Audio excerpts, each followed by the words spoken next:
Okay, so I was up to the Hoover building and I've filled in some rough shapes for the top bit, which is here.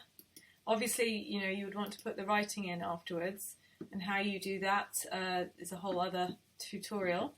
There's some sky, which is done a bit clumsily just with a strip that's been filled in.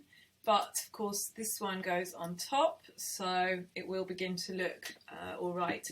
And here are the windows. Now, how do we do the fiddly bits? Well, let's do this orange stripe going along here. Let's try and think of ways that we can do it efficiently. You don't want to go along with a brush, especially if you're using a mouse. So let's try and just get this marquee tool all the way along here. It's too fiddly. We could go right in and get our paintbrush and fill it with orange, but we could also just go edit. No, we can't. It's not on the right layer. No, it doesn't want to fill that. That's weird. Okay, so we have to go in with our paint bucket. I'm going to choose an orange. Choose an orange more like that. See if we can fill it. Yep.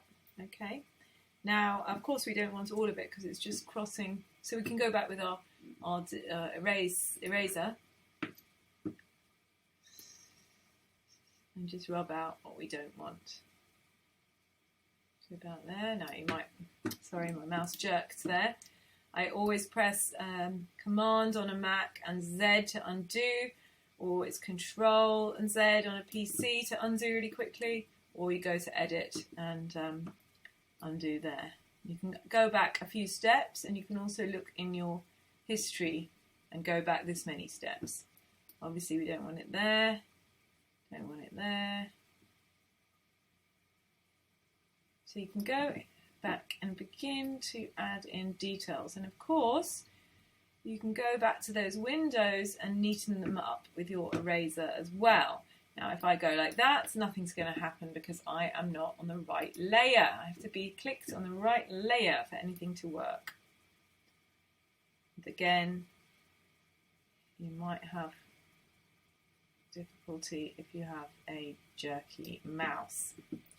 I think I added these two, to make them into the same layer. So for that, I only have two layers and you want to merge them with the next one. You could just right click on the top one and say merge down, and it will go to the next one. So now these four are all on the same layer. Apologies for the constant zooming in and out. I definitely have a mouse problem. Right, and what about these fiddly railings and all these black bits? Well, I'm going to tell you a way that you can cheat. Obviously, you can go and do it the way that we've been doing, which is finding the shapes and filling them in with your paintbrush. But how can you do this in a shortcut way? Well, we're going to totally cheat here. We're going to go to our photography layer, this one, so you can begin to see how it looks. Right, let's just put white behind. I'm going to change this to white, put that down, fill this, make sure I'm on the right layer. Yeah, okay, now we can really see how messy my edges are. I have to go back in and clean them up if that's what I want. With the other one that was quite organic, I quite liked seeing messy edges. Right, okay, bring back the photo so you can see it. And what you can do is, when you click on your photo layer, if there's a colour that is all the same, like the black here, we can go to our magic wand tool and select it, all the black. Now, it will only select, if you have this one up here on contiguous, like this, it will only select the nearest black pixels. So it won't select, if they're touching each other, it will select them. If they're not touching each other, you will only be able to select them all if you have it on non-contiguous, which is what we had when we selected it, which is why it's getting all the black up here, all the black there, all the black there. And what you can do, and it might not work, but it's often worth a try, make sure you are on a new layer. Otherwise, you'll be filling in your photo, and your original photo will be ruined. And what you need to do, we're not going to go around with our paint bucket. We're going to go to Edit Fill. And it will say, what colour? And I'll say, I don't know, pink. I like a bit of pink and green. And we just say, Apply. and nothing happens for some reason. Okay, let's have it on pink here, in this pink colour panel down here. Now we go to fill. Now we say yes, and nothing happens.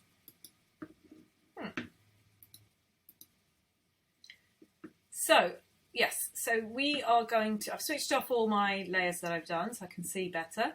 I'm going to the magic wands. Sometimes we have to work out the glitches with Pixlr. I'm going to my magic wands and making sure I'm on my photograph layer, and I'm selecting the non-contiguous blacks. Okay, but it's I noticed that in these very out of focus railings here, it's not actually selecting everything. So I might want to press my shift key and go in, zoom in close, and just press my shift key down, keep it down, and just click some more bits, and it will say, oh, okay, you mean that's black too. That's what it's really saying.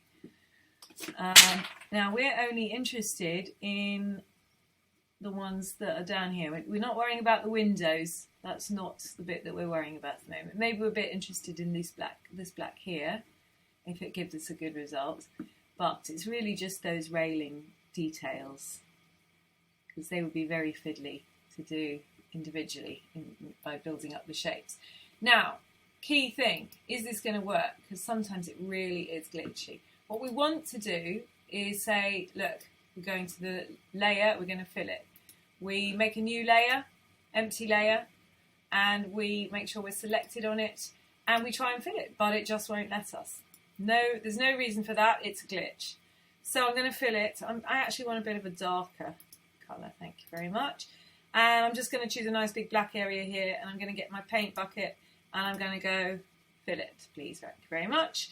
And now I can pretty much deselect that.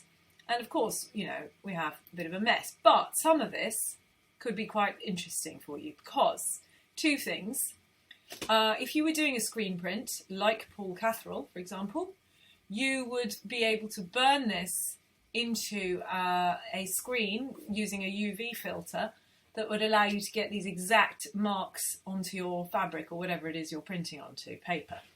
So this is quite interesting because it does give us the railings, doesn't it?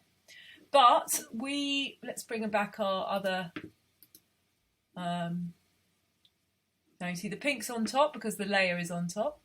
We also want this one. We also want this one. We didn't do anything else, did we? No. What we might want to do is those pillars in between the windows. Oh, we had a orange stripe as well, didn't we? There. So take away this. So you can see that we are beginning to build up an interesting design here. Whether you think that's real art is up to you. I'm telling you it is. But yes, you did cheat a bit. But what we want to do is get rid of the window bit. So I go back to that layer with all the pink on. I've actually got two, I think, yeah. And I can actually just get my eraser and erase. I'll get my brush a bit bigger and erase bits that I think I want to recreate manually. What you might want to do is actually draw them with a pen on paper at the angle you think you want, because these are a bit slanted, aren't they? And then you would take a photograph of that, or scan it preferably, bring that into a new layer in this document in Pixlr or Photoshop. I'm going to just go a bit bigger here. And then you can play with that on top if you wanted. But that's not something that Paul Catherall does. So what I'm suggesting that you do is play around, see what you can get. You know, you might decide that actually this window effect is quite cool.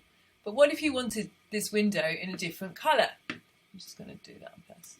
And the Hoover building words obviously need to be redone as well. But maybe you could do that by adding a text layer.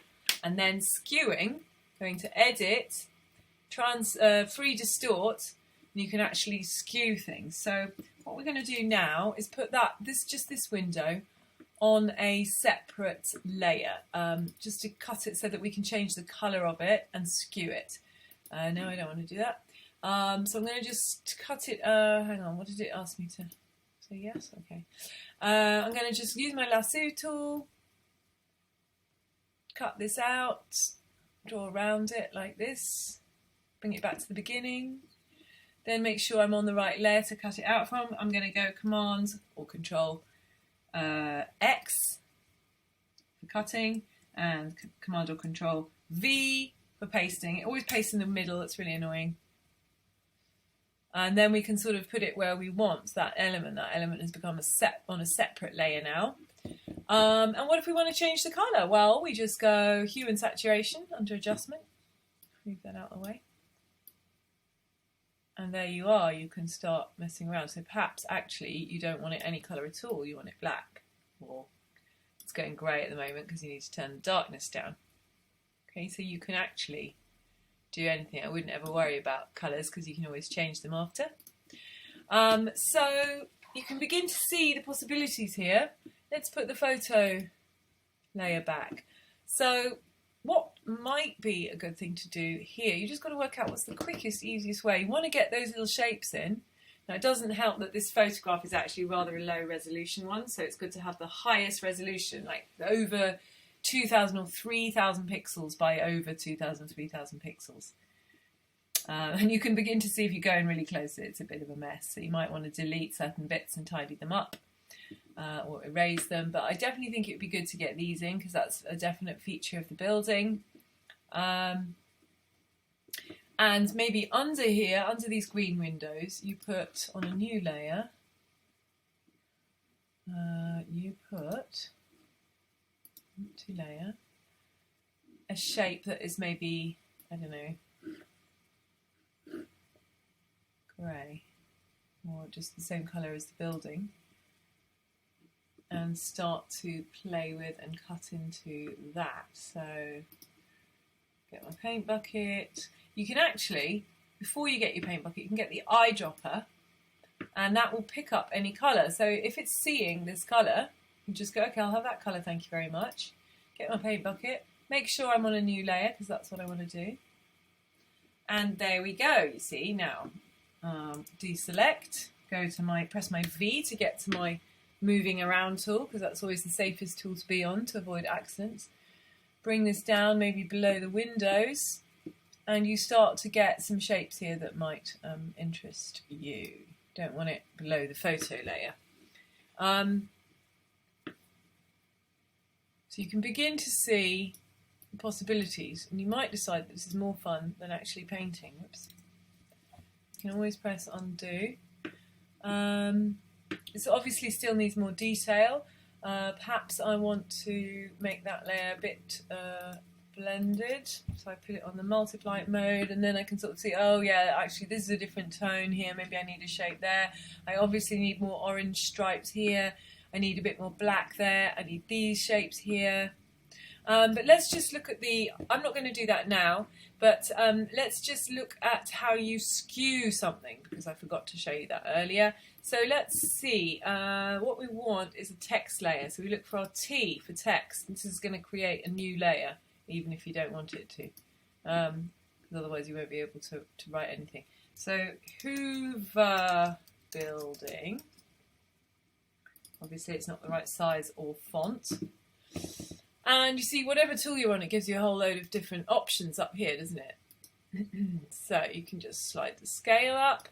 Oops, too big. You can find a different font. I don't think it has that many font choices in this. You see, this is actually quite, well, no, it's better than I thought it would be. What you want to find is something quite Art Deco, don't you? It doesn't have to be exactly the same as the one that's up there. You might want to delete this name, but let's just make it a bit bigger. And now it's really annoying with text. Once it's on the text, it's on the text layer. So here it is. It says it Hoover Building. You can't move it by dragging it. You have to go back to the arrow tool. Put this up here. Obviously a bit too big, but maybe we can actually move things around like this too. And you can, yeah, you can change the size of it a bit like that too. Obviously it's the wrong colour, but in order to edit the text and change the colour again, I have to go back to the text layer. And sometimes Yeah, it's okay. I double clicked on it and it's now selected. Don't want that colour, thank you very much.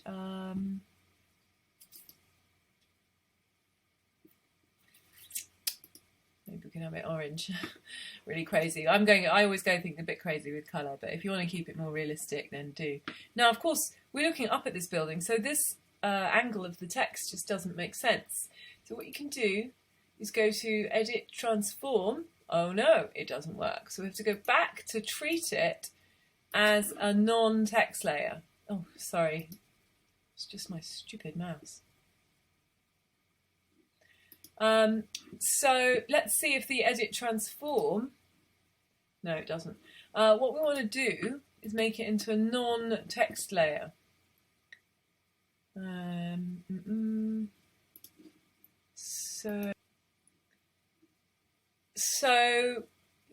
Yeah, to make it into a non-text layer, we want to right-click on it. This is all hidden away, this feature. In Photoshop, it's much easier. Rasterize layer. That means telling it it's just a normal picture now. It's not writing anymore, so you can no longer go and edit those words. So make sure you got your spelling correct. And now we should have opened up these under Edit, Free Distort.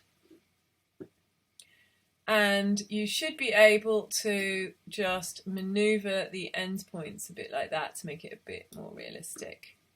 Okay, maybe you could bring it out here and then this one out here if you wanted it bigger. Up to you. We say yes, we do want to apply it, thank you.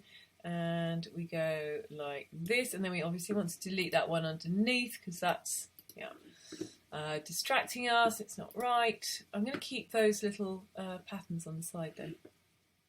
So I'm just erasing from that layer where those are.